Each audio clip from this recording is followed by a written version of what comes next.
অত্যন্ত দুখ কষ্টৰ মাজেৰে দিন অতিবাহিত কৰিছে বিহুবৰৰ শিলনীৰ লোকে। বিহুবৰৰ পুৰণি ছবিখনৰ পৰিৱৰ্তে এতিয়া চৌদিশে সৃষ্টি হৈছে বাঁহেৰে সজা সৰু সৰু ঘৰ। পলস সাঁতৰাই নতুনকৈ সজা ঘৰখনত নতুন জীৱন গঢ়াৰ চেষ্টাত ব্ৰতী হৈছে গাঁওবাসী। বোকা পলসৰ মাজতেই হেৰাই পোৱা কাঁহী বাতি বা হেতাক লৈ সন্তুষ্টি লভিছে বিহুবৰৰ শিলনীৰ বানাক্ৰান্তই। আৰু শিলনীৰ সেই অঞ্চলত গৈ উপস্থিত হৈছিল আমাৰ সাংবাদিক মনোজ দত্ত। মনোজ দত্তৰ জৰিয়তে আমি কিছু পৰিৱেশ দেখুৱাব বিচাৰিম। বান বিভীষিকাৰ সম্পূৰ্ণ এটা মাহ পাৰ হৈ যোৱাৰ পাছতো এতিয়াও বানাক্ৰান্তৰ মনৰ পৰা আঁতৰা নাই শংকা। যিহেতু এতিয়া দেখিবলৈ পাইছে বিহুবৰৰ শিলনীৰ ৰাজপথৰ কাষতে এটা পৰিয়াল, যিটো পৰিয়ালত আমি উপস্থিত আছোঁ। মোৰ সহযোগী আব্দুৰ ৰহিমে ইয়াৰ পৰিৱেশ দেখুৱাব। এই ঘৰটো, যিটো ঘৰ দেখিছে, এই স্থানতে আছিল এটা ঘৰ আৰু আছিল ইয়াতে এখন দোকান। এতিয়া তেওঁলোকে সেই দোকানখনৰ যিকোনো হেৰাই যোৱা সম্পদসমূহ বিচাৰি তেওঁলোকে এতিয়া তাত হাবাথৰি খোৱা পৰিলক্ষিত হৈছে। দেখিছে অকল পুৰুষেই নহয়, মহিলায়ো এনেধৰণেই তেওঁলোকে পুৰুষ মহিলা উভয়ে তেওঁলোকে নিজৰ যিসমূহ হেৰুৱা সম্পদ, সেই সম্পদসমূহ আহৰণৰ বাবে তেওঁলোকে উঠি পৰি লাগিছে। আৰু কাষতে আব্দুৰে দেখুৱাব এটা পকী ঘৰ। এই পকী ঘৰসমূহ দেখিছে, এই পকী ঘৰটো দেখি ইয়াত থকা যিটো ঘৰ আছিল সেই ঘৰটোৰ কথা কোনেও নাভাবে বা চিন্তাও নকৰে। ইয়াত এটা আছিলে বাঁহৰ ঘৰ, যিটো ঘৰ এতিয়া সম্পূৰ্ণৰূপে জহি খহি যোগ গ'ল আৰু টচ নচ হ'ল বানত। কিন্তু এতিয়া দেখিছে তেখেতলোকৰ দুখ দুৰ্দশা কোনোদিন যেন আঁতৰি নাযাব। আৰু তেওঁলোকে এতিয়া সেই দোকানৰ সম্পদসমূহ তেওঁলোকে বিচাৰি এনেধৰণেই চলাত কৰিছে। লাম লাকুটো বিচাৰি তেওঁলোকে খান্দিছে এই পলস। কিন্তু মই মোৰ সহযোগী আব্দুৰে এই দেখুৱাই থকা পৰিৱেশৰ মাজতে মই পৰিয়ালটোত, এইটো বিহুবৰ শিলনীৰ পৰিৱেশ, মই পৰিয়ালটোৰ লোক আছে গৃহস্থ, মই তেখেতলোকৰ পৰা জানিবলৈ চেষ্টা কৰিম যে বান হৈ যোৱা আজি এমাহ সম্পূৰ্ণ হৈ গ'ল, কিন্তু এতিয়াও তেওঁলোকৰ মনৰ শংকা আঁতৰা নাই। আৰু এনেধৰণেই পলসৰ তলৰ পৰা এপদ এপদ গৈ তেওঁলোকৰ যি সম্পদ, কোনো কেতিয়াবা যদি পাইছে এটা চচ, কেতিয়াবা পাইছে বটুৱা, কেতিয়াবা পাইছে এনেধৰণেই তেওঁলোকৰ যি সমূহ সম্পদ, তেওঁলোকে খাদ্য প্ৰস্তুত কৰা যিসমূহ তেওঁলোকৰ ভাত ৰন্ধা বা তেওঁলোকে যিকোনো খাদ্য প্ৰস্তুত কৰা সমলসমূহ এনেধৰণে বোকাৰ তলৰ পৰা এয়া উদ্ধাৰ কৰা পৰিলক্ষিত হৈছে। আৰু ইয়াতে থকা মই তেখেতলোকৰ পৰিবাৰ আছে, মই তেখেতৰ পৰা জানিবলৈ চেষ্টা কৰিম যে এপদ এপদকৈ বস্তু আপোনালোকে বোকাৰ তলৰ পৰা উদ্ধাৰ কৰিছে, কিন্তু কাষেদি গাড়ী আহে আৰু যায়, আপোনালোকৰ ঘৰ যে আছিল ইয়াত কোনেও নাচায়, কি ক'ব?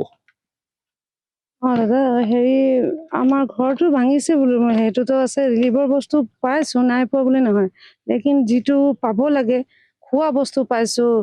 ঘৰটো ভাঙিছে, যদি ঘৰে নাথাকে মানুহৰ খোৱা বস্তু পাই লাভ নহব নহয়। সেইটো 2 দিন 4 দিন ঘৰটোতো দৰকাৰী হয়, ঘৰৰ কাৰণে কোনো সুধিব মানে অহা নাই। ঘৰটো কিবা এটা চেষ্টা কৰি মানে মোক অকমান বনাই দিয়ক বা সোধ পোছ কৰক কেনেকুৱা কি কৰিব লাগে। ঘৰটো বনোৱাটোৱে জৰুৰী লাগে আমাক। ৰিলিফৰ বস্তু পাইছো, খোৱা বস্তু হয়, কাপোৰ কানি হয়, বা যিটো সুবিধা আহিছে কিবা এটা পাইছো। আমি আপোনালোক এতিয়া ক'ত আছে, ক'ত বাস কৰিছে? মই ছাতৰ ওপৰত কৰিছো, ইয়াততো থাকিবৰ কাৰণে জেগাই নাই। তিৰপাল এটা বান্ধি, কেঁকা ভাগৰ চট আছিলে, কেঁকা ভাগৰ চটত তিৰপাল এটা বান্ধি মই এতিয়া আছো, বৰ্তমান এতিয়া আছো। ঘৰটো হলে মানে থাকিম, লেকিন ইয়াততো তিৰপালো বান্ধিবৰ কাৰণে জেগা নাই না। তিৰপালো এখন যদি বান্ধো তেতিয়া সুবিধাটো লাগে। পানী আহিলে ৰাস্তা পানী গোটেই ইয়াত আহি বেয়া কৰি দিয়ে, গোটেই গেলা কৰি দিয়ে। তিৰপালো বান্ধিবৰ কাৰণে জেগা নাই আমাৰ। সেইকাৰণে মানে আমি ছটৰ ওপৰত আপোনাৰ তিৰপাল এখন বান্ধি আছো, যেনে তেনেকুৱা আছো। এটা ল'ৰা এটা ছোৱালী, সিহঁতিও কলেজ এটা আছে, ফাৰ্ষ্ট ইয়াৰত আছে আপোনাৰ, এটা 5ত আছে। সিহঁতৰো কিতাপ বহি ড্ৰেছ চব মানে নষ্ট হৈ গ'ল। তেতিয়াও যেনে তেনেকুৱা সুবিধা কৰি এতিয়া পঠিয়াইছো মই। আৰু যে চলাবই লাগিব যেনে তেনেকুৱা, লেকিন মানুহ এটা সুবিধা পালে ভাল হয়, সেইটোৱে আশা কৰিছো আপোনালোকৰ জৰিয়ে কিবা এটা সুবিধা পালোহেঁতেন। ঘৰৰ কাৰণেতো সুবিধা হ'লে হয়, ঠিকেই কৈছে তেখেতে যে ঘৰখন নহলে সকলো মিছা, কিন্তু লোকৰ এখন ছাতৰ ওপৰত উঠি তেখেতলোকে জীৱন নিৰ্বাহ কৰিছে। বান যোৱা আজি এমাহ পাৰ হৈ যোৱাৰ পিছতো তেখেতলোকে এনেধৰণেই থাকিবলগীয়া হৈছে। আৰু দেখিছে কাষতে আব্দুৰ ৰহিমে ইয়াৰ পৰিৱেশ দেখুৱাই আছে। আব্দুৰে যি পৰিৱেশ দেখুৱাইছে এয়া দেখিছে, পানী, ইয়াৰ পৰা পানী ওলাই যাবলৈ কোনো ৰাস্তা নাই, যাৰ কাৰণে পানী এনেকে থকাৰ কাৰণে এই পানীসমূহ ইয়াত আবদ্ধ হৈ থকাৰ বাবে তেওঁলোকে ইয়াত ঘৰ নিৰ্মাণ কৰিবলৈও তেওঁলোকৰ যথেষ্ট অসুবিধা হৈ হ'ব আৰু তেওঁলোকৰ ইয়াত এতিয়া যদি কেনেবাকৈ এজাক বৰষুণ আহে ৰাস্তাটো কাষতে আছে যিটো নেপালী খুঁটিলৈ যোৱা এই ৰাস্তাটো নিচেই কাষতে আছে সেই নিচেই কাষতে থকা ৰাস্তাটো যদি এজাক বৰষুণ আহে তাৰ ঘেল নামি তেওঁলোকৰ এই চাপৰ অংশত এই ঘৰটো সম্পূৰ্ণ তছনছ কৰে আৰু বা বোকা পানীৰে ভৰি পৰে যিজন তেখেতলোকৰ ঘৰৰ গৃহস্থ পৰিয়াল আছে মই তেখেতৰ পৰাও জানিবলৈ চেষ্টা কৰিম দাদা অকণমান কাষলৈ আহক আপুনি কাম কৰি থকা পৰিলক্ষিত হৈ যায় তাৰ মাজতে আপোনাক অকণমান আমনি কৰিছোঁ আপোনাৰ পৰা দুটা কথা জানিবলৈ চেষ্টা কৰিম আজি বান অহা আজি মাহ পাৰ হৈ গ'ল কিন্তু আপোনালোকৰ ইয়াত আপোনালোকে কি সুবিধা পাইছে আপুনি ঘৰখন যে আপুনি থাকিবলৈ ঘৰখন নাই চবৰে ঘৰ পাইছে মই ঘৰত নাই পোৱা না মোক কোনোবাই সুধিবলৈ আহিছে যে আপোনাৰ ঘৰ ভাঙিছে ঘৰ বনাই দিব লাগিব নেকি